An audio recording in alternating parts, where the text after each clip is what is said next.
3 mai, 2 Chroniques, chapitre 19, chapitre 20, chapitre 21. Josaphat, roi de Juda, revint en paix dans sa maison à Jérusalem. Jéhu, fils de Hanani, le prophète, alla au-devant de lui, et il dit au roi Josaphat: Doit-on secourir le méchant, et aimes-tu ceux qui haïssent l'Éternel? À cause de cela, l'Éternel est irrité contre toi. Mais il s'est trouvé de bonnes choses en toi, car tu as fait disparaître du pays les idoles, et tu as appliqué ton cœur à chercher Dieu. Josaphat resta à Jérusalem, puis il fit encore une tournée parmi le peuple, depuis Beersheba jusqu'à la montagne d'Éphraïm, et il les ramena à l'Éternel, le Dieu de leur père. Il établit des juges dans toutes les villes fortes du pays de Juda, dans chaque ville.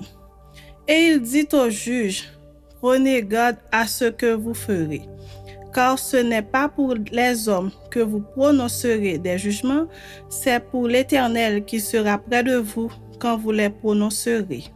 Maintenant, que la crainte de l'Éternel soit sur vous.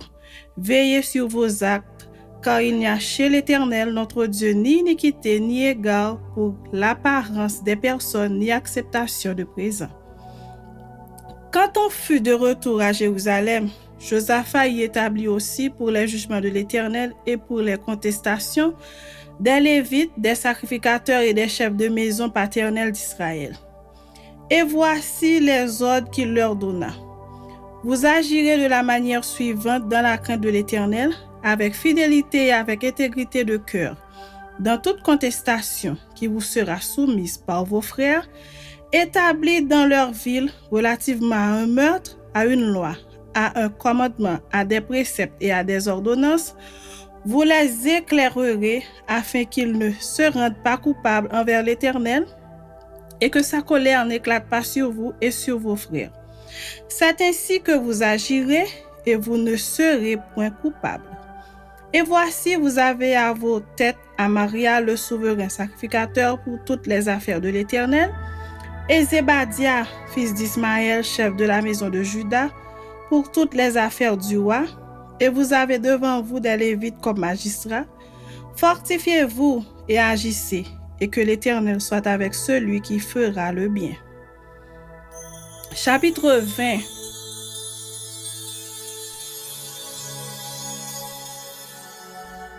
Après cela, les fils de Moab et les fils d'Ammon, et avec eux des Maronites, marchèrent contre Josaphat pour lui faire la guerre.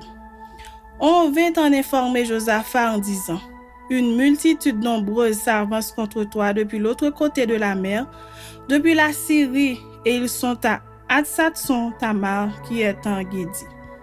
Dans sa frayeur, Josaphat se disposa à chercher l'Éternel, et il publia un jeûne pour tout Juda. Juda s'assembla pour invoquer l'Éternel, et l'on vint de toutes les villes de Juda pour chercher l'Éternel. Josaphat se présenta au milieu de l'assemblée de Juda et de Jérusalem dans la maison de l'Éternel devant le nouveau parvis. Et il dit: Éternel, Dieu de nos pères, n'es-tu pas Dieu dans les cieux? Et n'est-ce pas toi qui domines sur tous les royaumes des nations? N'est-ce pas toi qui as en main la force et la puissance et à qui nul ne peut résister? N'est-ce pas toi, ô notre Dieu, qui as chassé les habitants de ce pays devant ton peuple d'Israël et qui l'a donné pour toujours à la postérité d'Abraham qui t'aimait? Ils l'ont habité et ils t'y ont bâti un sanctuaire pour ton nom en disant: S'il nous survit quelque calamité, l'épée, le jugement, la peste ou la famine, nous nous présenterons devant cette maison et devant toi, car ton nom est dans cette maison. Nous crierons à toi du sein de notre détresse, et tu exauceras et tu sauveras. Maintenant voici, les fils d'Ammon et de Moab et ceux de la montagne de Séhir, chez lesquels tu n'as pas permis à Israël d'entrer quand il venait du pays d'Égypte, car il s'est détourné d'eux et ne les a pas détruits. Les voici qui nous récompensent en venant nous chasser de ton héritage dont tu nous as mis en possession. Ô notre Dieu, n'exerceras-tu pas tes jugements sur eux? Car nous sommes sans force devant cette multitude nombreuse qui s'avance contre nous, et nous ne savons que faire, mais nos yeux sont sur toi. Tout Juda se tenait debout devant l'Éternel, avec leurs petits-enfants, leurs femmes et leurs fils. Alors l'Esprit de l'Éternel saisit au milieu de l'assemblée Jacaziel, fils de Zacharie, fils de Benaja, fils de Jéiel, fils de Matania, lévite d'entre les fils d'Asaph. Et Jacaziel dit, « Soyez attentifs, tout Juda et habitants de Jérusalem, et toi, roi Josaphat. Ainsi vous parle l'Éternel. Ne craignez point et ne vous effrayez point devant cette multitude nombreuse, car ce ne sera pas vous qui combattrez, ce sera Dieu. Demain, descendez contre eux. Ils vont monter par la colline de Sitz, et vous les trouverez à l'extrémité de la vallée en face du désert de Jéruel. Vous n'aurez point à combattre en cette affaire. Présentez-vous, tenez-vous là, et vous verrez la délivrance que l'Éternel vous accordera. Juda et Jérusalem, ne craignez point et ne vous effrayez point. Demain, sortez à leur rencontre, et l'Éternel sera avec vous. Josaphat s'inclina le visage contre terre, et tout Juda et les habitants de Jérusalem tombèrent devant l'Éternel pour se prosterner en sa présence. Les Lévites d'entre les fils des Kéatites et d'entre les fils des Koraïtes se levèrent pour célébrer d'une voix forte et haute l'Éternel, le Dieu d'Israël. Le lendemain, ils se mirent en marche de grand matin pour le désert de Tekoa. À leur départ, Josaphat se présenta et dit, « Écoutez-moi, Juda et habitants de Jérusalem. Confiez-vous en l'Éternel, votre Dieu, et vous serez affermis. Confiez-vous en ses prophètes, et vous réussirez. » Puis, d'accord avec le peuple, il nomma des chantres qui, revêtus d'ornements sacrés et marchant devant l'armée, célébraient l'Éternel et disaient, « Louez l'Éternel, car sa miséricorde durera toujours. » Au moment où l'on commençait les chants et les louanges, l'Éternel plaça une embuscade contre les fils d'Ammon et de Moab et ceux de la montagne de Séhir qui étaient venus contre Juda, et ils furent battus. Les fils d'Ammon et de Moab se jetèrent sur les habitants de la montagne de Séhir pour les dévouer par interdit et les exterminer. Et quand ils en eurent fini avec les habitants de Séhir, ils s'aidèrent les uns les autres à se détruire. Lorsque Juda fut arrivé sur la hauteur d'où l'on aperçoit le désert, ils regardèrent du côté de la multitude et voici, c'étaient des cadavres étendus à terre. Et personne n'avait échappé. Josaphat et son peuple allèrent prendre leurs dépouilles. Ils trouvèrent parmi les cadavres d'abondantes richesses et des objets précieux, et ils en enlevèrent tant qu'ils ne purent tout emporter. Ils mirent 3 jours au pillage du butin, car il était considérable. Le 4e jour, ils s'assemblèrent dans la vallée de Beraka, où ils bénirent l'Éternel. C'est pourquoi ils appelèrent ce lieu vallée de Beraka, nom qui lui est resté jusqu'à ce jour. Tous les hommes de Juda et de Jérusalem, ayant à leur tête Josaphat, partirent joyeux pour retourner à Jérusalem, car l'Éternel les avait remplis de joie en les délivrant de leurs ennemis. Ils entrèrent à Jérusalem et dans la maison de l'Éternel au son des luttes, des harpes et des trompettes. La terreur de l'Éternel s'empara de tous les royaumes des autres pays lorsqu'ils apprirent que l'Éternel avait combattu contre les ennemis d'Israël. Et le royaume de Josaphat fut tranquille, et son Dieu lui donna du repos de tous côtés. Josaphat régna sur Juda. Il avait 35 ans lorsqu'il devint roi, et il régna 25 ans à Jérusalem. Sa mère s'appelait Azuba, fille de Shilchi. Il marcha dans la voie de son père Asa et ne s'en détourna point, faisant ce qui est droit aux yeux de l'Éternel. Seulement les relieux ne disparurent point, et le peuple n'avait point encore le cœur fermement attaché au Dieu de ses pères. Le reste des actions de Josaphat, les premières et les dernières, cela est écrit dans les mémoires de Jéhu, fils de Hanani, lesquels sont insérés dans le livre des rois d'Israël. Après cela, Josaphat, roi de Juda, s'associa avec le roi d'Israël Akazia, dont la conduite était impie. Il s'associa avec lui pour construire des navires destinés à aller à Tarsis et ils firent les navires à Edjon-Guéber.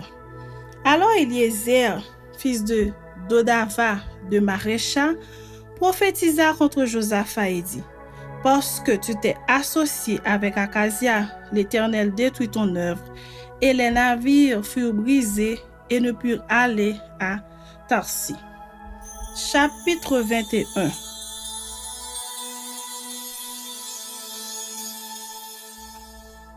Josaphat se coucha avec ses pères, et il fut enterré avec ses pères dans la ville de David, et Joram son fils régna à sa place. Joram avait des frères, fils de Josaphat: Azaria, Jéhiel, Zacharie, Azaria, Mikaël et Shephasia, tous fils de Josaphat, roi d'Israël.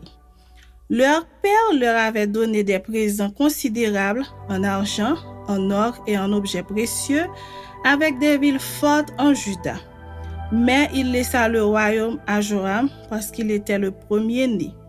Lorsque Joram eut pris possession du royaume de son père et qu'il se fut fortifié, il fit mourir par l'épée tous ses frères et quelques-uns aussi des chefs d'Israël.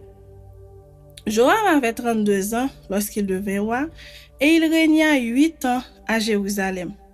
Il marcha dans la voie des rois d'Israël, comme avait fait la maison d'Akab, comme il avait pour femme une fille d'Akab, et il fit ce qui est mal aux yeux de l'Éternel. Mais l'Éternel ne voulut point détruire la maison de David à cause de l'alliance qu'il avait traitée avec David et de la promesse qu'il avait faite de lui donner toujours une lampe à lui et à ses fils. De son temps, Édom se révolta contre l'autorité de Juda et se donna un roi. Joram partit avec ses chefs et tous ses chars. S'étant levé de nuit, il battit les Édomites qui l'entouraient et les chefs des chars. La rébellion d'Édom contre l'autorité de Juda a duré jusqu'à ce jour. Libna se révolta dans le même temps contre son autorité parce qu'il avait abandonné l'Éternel, le Dieu de ses pères. Joram fit même des relieux dans les montagnes de Juda. Il poussa les habitants de Jérusalem à la prostitution et il séduisit Juda. Il lui vint un écrit du prophète Élie disant: ainsi parle l'Éternel, le Dieu de David ton père, parce que tu n'as pas marché dans les voies de Josaphat ton père et dans les voies d'Asa, roi de Juda, mais que tu as marché dans la voie des rois d'Israël, parce que tu as entraîné à la prostitution Juda et les habitants de Jérusalem, comme l'a fait la maison d'Akab à l'égard d'Israël, et parce que tu as fait mourir tes frères, meilleurs que toi, la maison de ton père. Voici, l'Éternel frappera ton peuple d'une grande plaie, tes fils, tes femmes et tout ce qui t'appartient. Et toi, il te frappera d'une maladie violente, d'une maladie d'entrailles qui augmentera de jour en jour, jusqu'à ce que tes entrailles sortent par la force du mal. Et l'Éternel excita contre Joram l'esprit des Philistins et des Arabes qui sont dans le voisinage des Éthiopiens.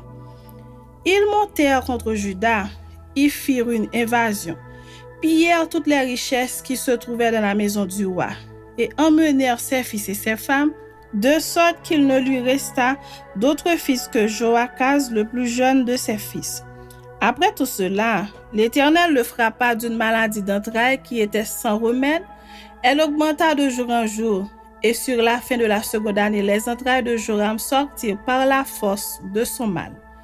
Il mourut dans de violentes souffrances, et son peuple ne brûla point de parfum en son honneur, comme il l'avait fait pour ses pères. Il avait 32 ans lorsqu'il devint roi, et il régna 8 ans à Jérusalem. Il s'en alla sans être regretté, et on l'enterra dans la ville de David, mais non dans les sépulcres des rois.